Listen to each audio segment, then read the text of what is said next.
Viewer contributions make local programming possible on WNIN. Become a member of WNIN with your contribution so we can continue to make this programming available. Visit WNIN.org and click on the donate button. Indiana swore in a new administration a month ago, and we'll hear about the new government's agenda with Lieutenant Governor of Indiana, Micah Beckwith. WNIN Lawmakers starts right now.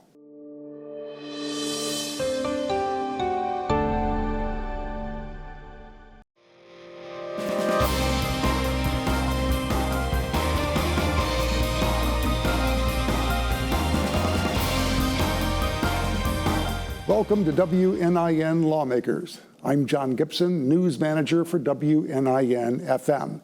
Before we check in with the Lieutenant Governor, here's a report from Indiana Public Broadcasting's Brandon Smith on what happened in the General Assembly this past week.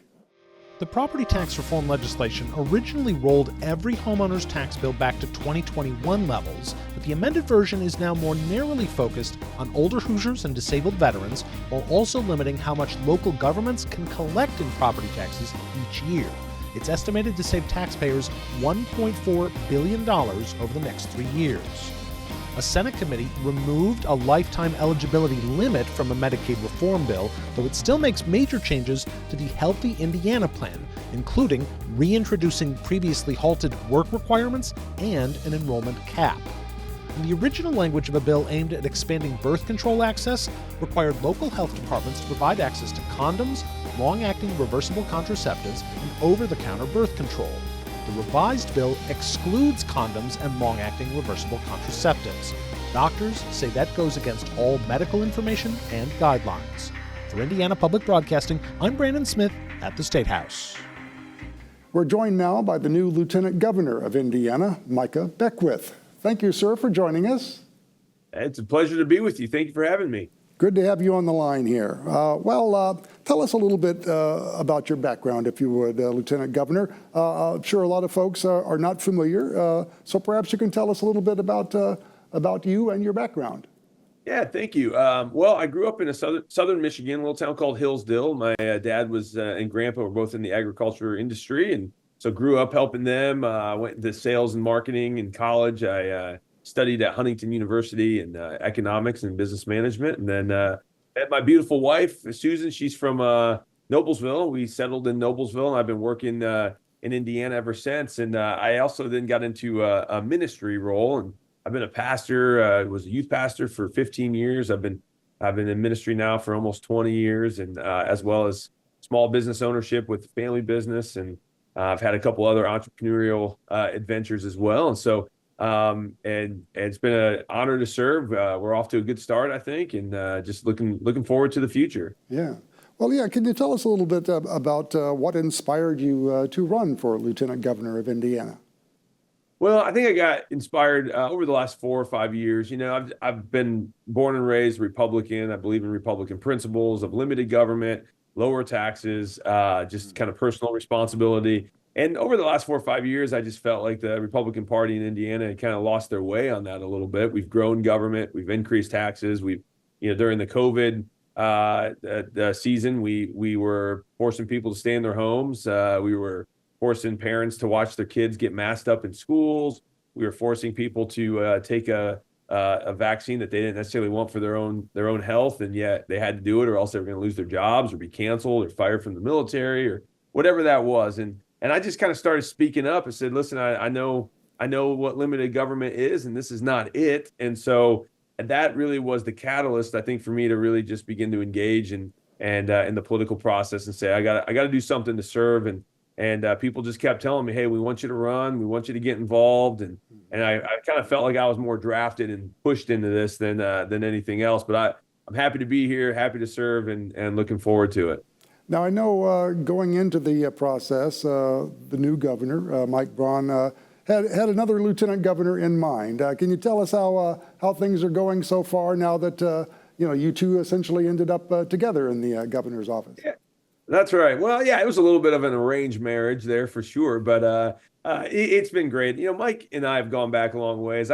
I had him come and speak at the Hoosier Leadership Series that I was the director of for a few years, and so got to know him when he was a senator. And we had a good relationship. I actually am thankful that he picked somebody else at the convention, because I've been a delegate since 2016 at the Republican convention, and I love that this year was the first year in recent history where delegates actually had a choice to actually pick their lieutenant governor. And I think it's actually working really, really well. I think I compliment Mike and he compliments me, and I think we're firing on all cylinders. I think his leadership has just been phenomenal in the last couple of weeks. I think Mike Braun has taken a page out of Donald Trump's leadership, and I think America really is doing the hard work now of getting us back on the right track. And it's guys like Mike Braun and Donald Trump that I'm just very thankful to be serving alongside of.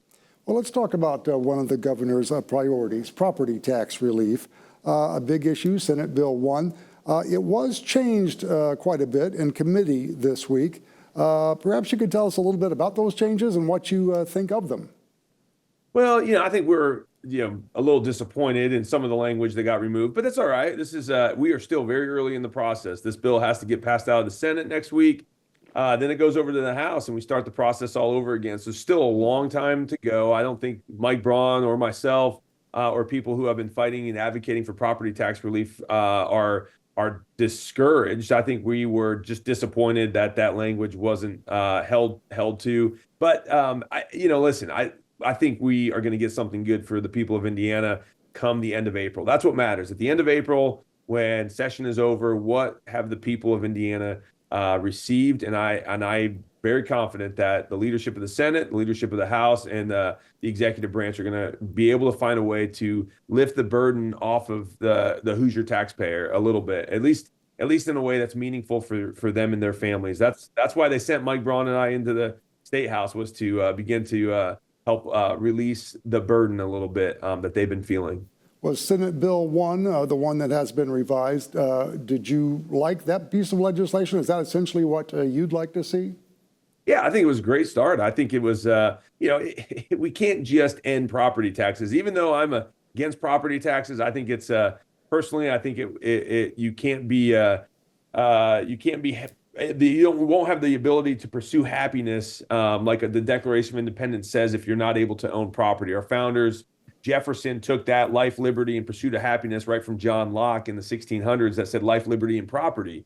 But they changed it to pursuit of happiness because they didn't want the Southern slave owners to think that slaves were a God-given right. But our founders believed that you can't be happy unless you own property, or you have a right to own property. It would be like taxing us on our life and our liberty. And we would say, you can't tax me on my life. You can't tax me on my liberty. But here we are, we're taxing people on their property. So it's not really our property because we have to pay the government rent to stay there. But all that to say, I understand we're not going to change this overnight, but we've got to start turning the ship back to get into right alignment. And so I thought SB 1 was a really good start doing that. And so I think, like I said, I'm optimistic, and I think we're gonna get to a good direction here by the end of the session. Now, before Senate Bill 1 was revised, local leaders here, both city government, county government, the Vanderburgh County, Evansville-Vanderburgh School Corporation leaders all got together and issued some concern about all that. They're very concerned about the economic impact on them and on public schools and city services. Is there anything you can tell those folks, that they don't have to worry about? Yeah, I think they'll be fine. I think nobody's forgetting about them. I think it's we're not asking them to just cease to exist. I mean, we want to be able to provide roads and police and fire and good schools. Nobody at the State House has ever said anything other than that. I do think, though, from the federal government to the state government down to local governments over the last few years, there's been a lot of fraud, waste, and abuse. I think we saw trillions of dollars of COVID relief money get flooded into our state. And instead of doing what Joseph in the Bible did, where we had 7 years of plenty and stored away, we actually had that 7 years of plenty, or the 3 years of plenty, and we just spent and built government. And then now that money's gone, that ARPA money is gone, and everyone's saying, well, how do we pay for these programs and this more expanded government and these really nice schools that we built now? How do we keep them up? And the only two options that we have now, it's either we cut spending or we raise taxes. That's it. That's all government. There's only two lanes. And so, pick your poison, I guess, is my response to the local officials is, do you want us to raise your taxes? Do you want us to, or we got to cut? And what we're asking people to do is not just say slash things, but we're saying, hey, be very fiscally conservative, make sure you're being good stewards of taxpayer dollars. And if the answer is we're doing that, then let the state know, and we're going to make sure that we are funding you appropriately. What we're trying to do is root out those bad actors. There are some local municipalities that have not been good stewards with the taxpayer dollar over the last few years. They've gotten lazy, they've gotten complacent. And so this kind of bill and this mandate kind of has been, hey, you guys got to get your house in order locally. We're not just going to let this runaway spending, this lack of accountability continue. So, but I tell all my local official friends, I say, listen, just hang on. We got still a whole second half of the legislature to go. You're going to be okay. Can you identify some of those municipalities that you see are abusing or wasting or bad actors, as you say? Yeah, I think some of the donut counties in Indianapolis, where I live, I've been some pretty bad actors. I mean, they'll keep increasing property taxes, and they'll build $14 million tennis courts or a world-class weight room for their football team that, less than 5% of the community will ever use.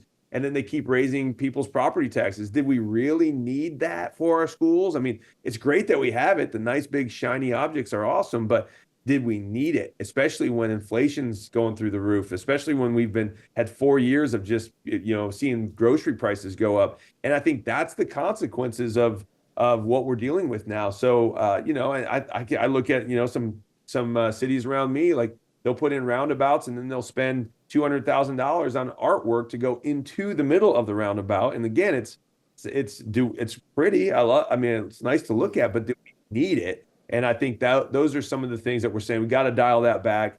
Everybody, my family, your family, all of our families have had to dial things back a little bit in the last 4 years. And we expect the cities and the counties to also do the same. All right, well, let's talk about some of the other governor's priorities, the administration's priorities. What are some of the things that you and Governor Braun would like to see? What are your top priorities at this point? Well, I think the next one is healthcare. Obviously, that is a huge priority of Governor Braun. He was passionate about that in the Senate. And how can we make sure healthcare costs are brought under control for everyday Hoosiers? I mean, this lack of transparency, price transparency, what's going on with insurance, the premiums going through the roof. Companies not being able to afford healthcare anymore because the premiums have gone through the roof. If you've ever listened to Governor Braun speak, he'll always talk about how he was able to get his business down in Jasper there in a place where his premiums didn't go up for 16 years in his business, right? And he's looking forward to bringing that type of negotiation to the State House so that every Hoosier and every business, every organization can have access to good healthcare, affordable healthcare insurance. And so that's a big one that we're really, really focusing on too. Mm-hmm. Well, let's talk about, as Lieutenant Governor, you are the head of several state agencies. Can you tell us a little bit about which ones you are in charge of and what your priorities are for those agencies? Yeah, so I grew up as a small town boy, so I feel like Lieutenant Governor is perfectly suited for my background and my heart, my passion, because I'm the head of agriculture. The Secretary of Agriculture is Lieutenant Governor, so I get to work really closely with our Director of Agriculture and our ISDA and the Indiana State Department of Agriculture. And then I'm also over OCRA, which is the Office of Community and Rural Affairs, which deals with small town Indiana, making sure that there's economic viability in all these beautiful little small towns around the state, working with Main Street programs to help revitalize the Main Street initiatives, making sure that business and families want to raise their kids there and then kids stay there and make a living. And then really kind of helping to foster this idea of driving tourism and the world spotlight to Indiana. So those are some of the initiatives that I'm working on and some of the agencies that I really am passionate about. I also sit on about 25 other boards, so I have a hand in a lot of other agencies. But those are the two big ones that I'm really excited about. Again, because I'm a small town boy. I grew up in a place where I could fish, hunt, ski, mountain bike, go hiking, and I just love the outdoors. And I think Indiana is so beautiful of a state, and I want to keep it that way and make sure that small town Indiana is where people want to come, work, live, and play. All right, well, let's talk about some of the other bills that are making, or some of the bills, rather, that are making their way through the General Assembly. The property tax proposal is just one of many bills, and Senate Bill 451 is another one. It passed the Senate unanimously. Speaking of taxes, it would continue reducing the income tax past the current 5-year reduction plan. I assume you support that idea? I do. I mean, you're not going to have to twist my arm anytime someone says cut taxes. So now anytime you cut taxes, you always got to look at the unintended consequences. But that's where it's going to go over to the House now. The House is going to have their say at it. But again, I think we've been overtaxed, overregulated, and overburdened as the American people, and specifically as Hoosiers, for far too long. So that's been a priority. I just think that most Hoosiers just want government to kind of get out of their way and be as limited as possible, and that's my mindset, and that's what I'm strongly supporting. Bills that support that I support, and so this is another one of those bills that I do support, because I think it helps just relieve the burden from everyday Hoosiers. Mm-hmm. Now, there are bills in both the Indiana House and Senate that have raised some controversy. These would have ratepayers subsidize small modular nuclear plants to help fill the need for power for data centers. If as the state attempts to attract these data centers, the issue being that these ratepayers may have to weigh in even if the plants are never finished. What are your thoughts on these plants, and whether ratepayers should be the ones paying for them? Well, I think there's a great argument to be made when it comes to the ratepayers carrying the burden for and against. I can see both sides on that. I will say this, though, that the future, I believe, is these small modular nuclear reactors that are being proposed. There's not too many states that have really done this. Virginia and Indiana are kind of leading the way right now on being two of the states that are taking the step forward. I mean, this is the same technology that's in nuclear submarines. It's not, it's not 3 Mile Island or Chernobyl. This is really well-known technology, and these small reactors could power a city. Could power a big campus like Indiana State, Purdue, IU. It could power those. It could power much needed data centers or business and economics, development parcels of land that we really need power to. So I think all of this is really important, and I do think we've got to start going down this path. I think it's reliable. I think it's very clean energy. And I do think those small nuclear reactors are going to be the wave of the future, and we probably need to be really working hard to explore that in Indiana. And right now, we're going to have a power shortage very, very soon if we don't do something. And renewables just won't fill the void. I know people want to talk about wind and solar. That just won't do it. It won't do it enough. There's no way that's technology is even close to being ready to give us the relief that we need when it comes to the energy that's needed. So I'm very much in favor of small nuclear reactors. It's just let's have the conversation on who pays for it, who gets the ROI, and that's all going to be a conversation still yet to come. Well, speaking of energy, just last week the Indiana Utility Regulatory Commission approved an electric rate increase for CenterPoint Energy. That's going to raise electric rates here in southern Indiana, where folks are already paying some pretty high utility bills.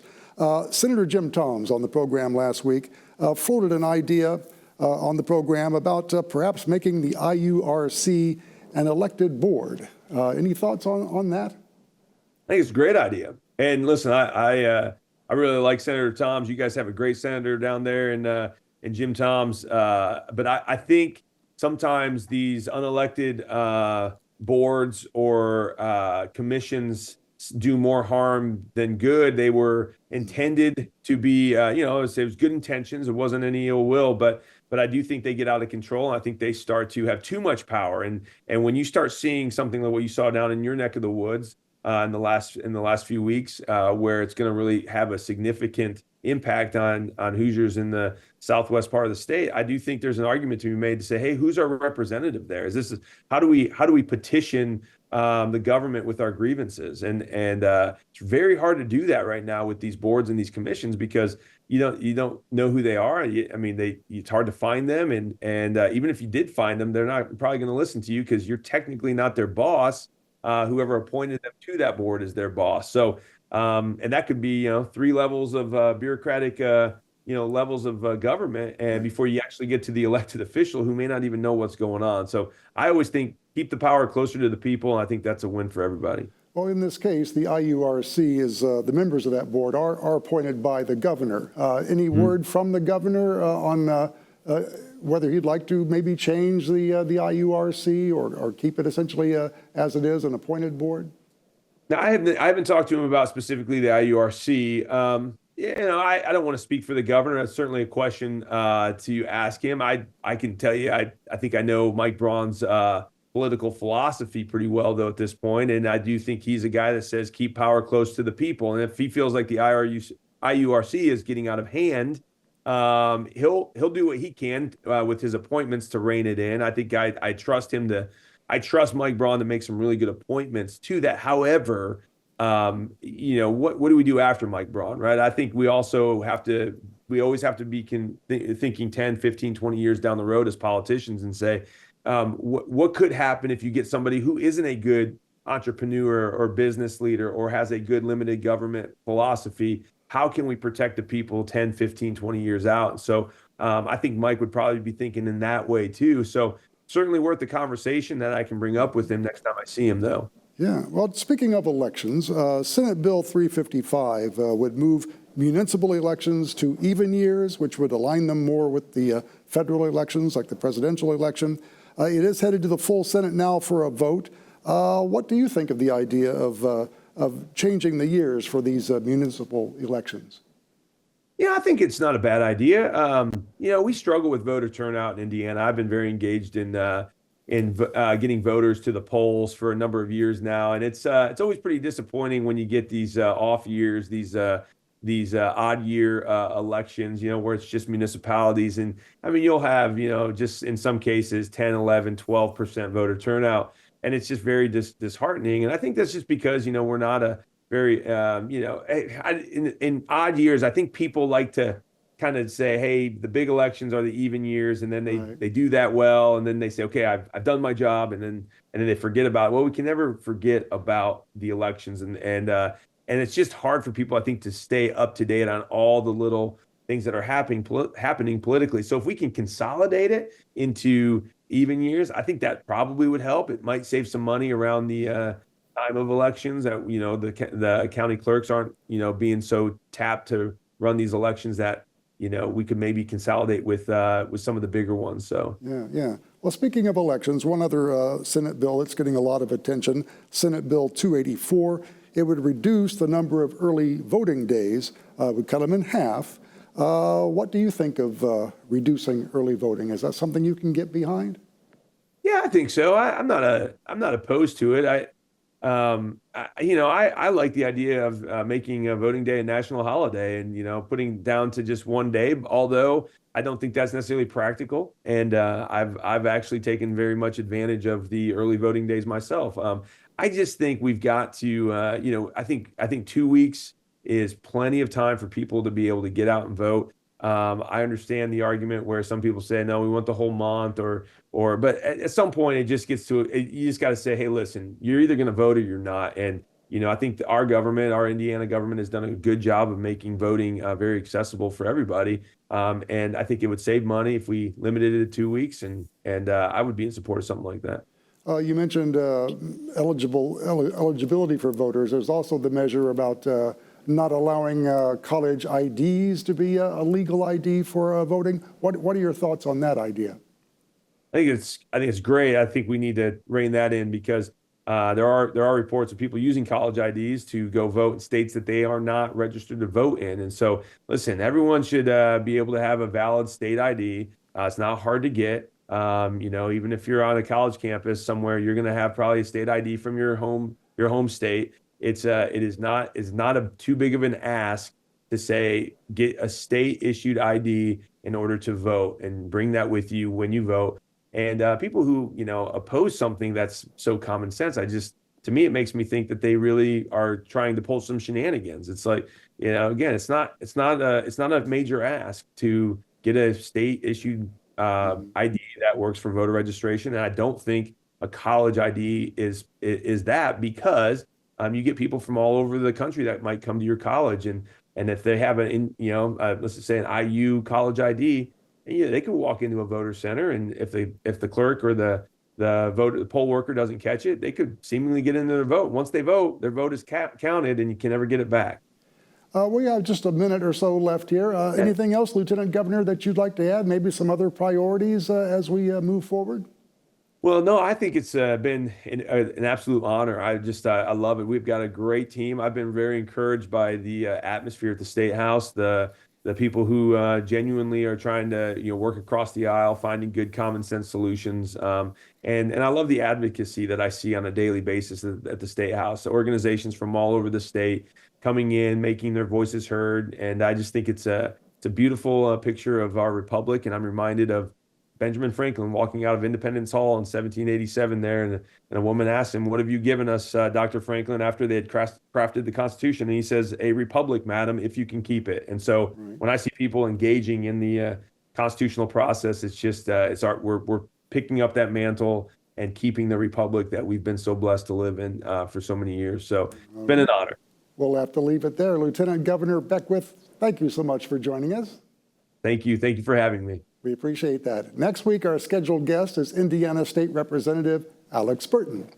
I'm John Gibson, News Manager for WNIN FM. Thanks for watching WNIN Lawmakers.